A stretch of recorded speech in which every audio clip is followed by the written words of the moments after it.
Hi friends, আশা করি তোমরা সবাই খুব ভালো আছো। আমিও খুব ভালো আছি। চলো বন্ধুরা, যদি তোমরা এই রকম চিংড়ি পটল বাটা এই রেসিপিটা যদি তোমরা ট্রাই করতে চাও তাহলে দেখতে থাকো।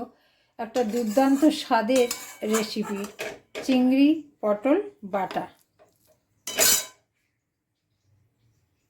পটলগুলো চেঁচে ভালো করে ধুয়ে এইভাবে টুকরো টুকরো করে কেটে নিয়ে ভাপিয়ে নিতে হবে। প্যানে অল্প জল দিয়ে পটলগুলোকে সেদ্ধ করে নিতে হবে এবং জলটা এমন কম দেওয়া থাকবে যাতে ওই জলেই পটলটা সিদ্ধ হয়ে যায়, এক্সট্রা জল যেন না থাকে।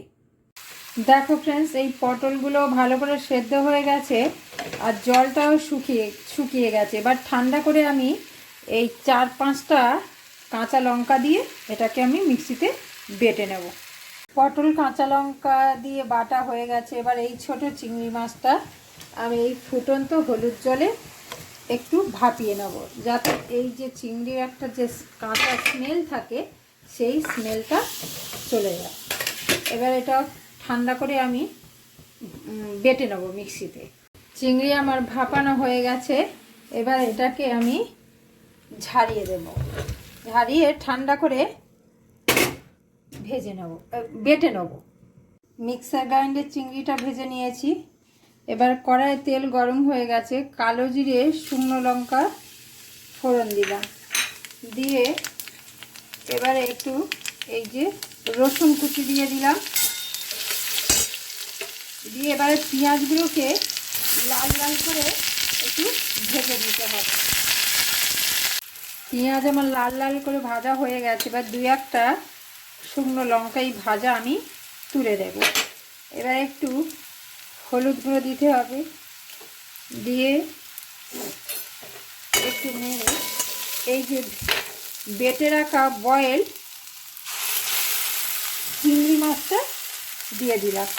এবারে ভালো করে আস্তে আস্তে কষাতে হবে। এটা হচ্ছে চিংড়ি মাছ বাটা। চিংড়ি মাছ আমার কষানো হয়ে গেছে।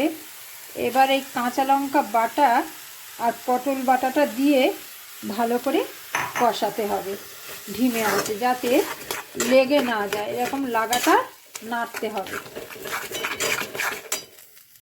এবারে উপর থেকে অল্প একটু চিনি আর একটু লবণ পরিমাণ মতন দিয়ে একটু নাড়িয়ে নিতে হবে। এরকম করে লাগাতার নাড়াতে হবে। দিয়ে এই ঘন হয়ে এসছে। এবার একটা ডলা পাকিয়ে যাবে, গেলে এর স্বাদ দুর্দান্ত হয় বন্ধুরা। তোমরা একবার অন্তত করে খেয়ে দেখবে যদি এইভাবে না করে থাকো কোনো দিন।